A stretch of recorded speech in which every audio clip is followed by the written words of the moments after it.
Kryeministri i Greqisë propozoi të hënën rishikimin e imunitetit ligjor të ministrave dhe garantimin e punës për jetë për punonësit e sektorit shtetëror në një përpjekje për të rikthyer besimin e votuesve pas një skandali korrupsioni dhe për të mbledhur mbështetje përpara zgjedhjeve kombëtare të vitit 2027.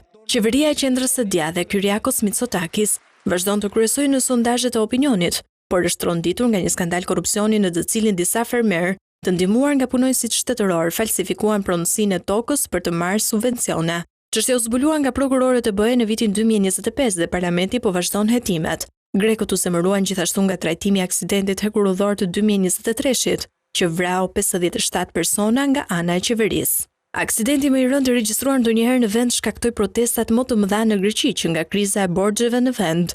Një gjyq fillon muajin e ardhshëm me protestuesi që kërkojnë përgjegjësi të plotë politike. Në Greqi vetëm parlamenti mund të hetojë ministrat ose të heqë imunitetin e ligjvënësve, sipas kushtetutës së vitit 1975, që është rishikuar disa herë. Bota e vitit 2026 është e ndryshme dhe paraqes sfida të reja, tha Mitsotakis në një letër drejtuar 156 deputetëve të tij në parlamentin me 300 vende, në një fjalim televiziv. Ka ardhur koha për një rishikim të guximshëm kushtetues drejt një demokracie funksionale për ta bërë administratën publike më efikase. Mitsotakis sugjeroi që garantimi i punës gjatë gjithë jetës, që ka ngëzuar punonësit shtetëror për më shumë se një shekull, duhet të rishikohet gjithashtu për të adresuar performancën e dobët.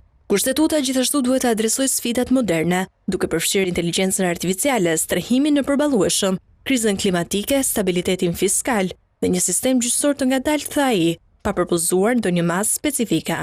Mitsotakis dhe partia e tij morën pushtetin në vitin 2019 dhe u rizgjollën në vitin 2023 për një mandat tjetër 4 vjeçar, që ndryshimet e propozuara të hyjnë në fuqi. Dy parlamentet e një pasnjëshme duhet i miratojnë ato dhe kërkohet një shumicë e sqaruar prej 180 deputetësh në të paktën një nga dy votimet.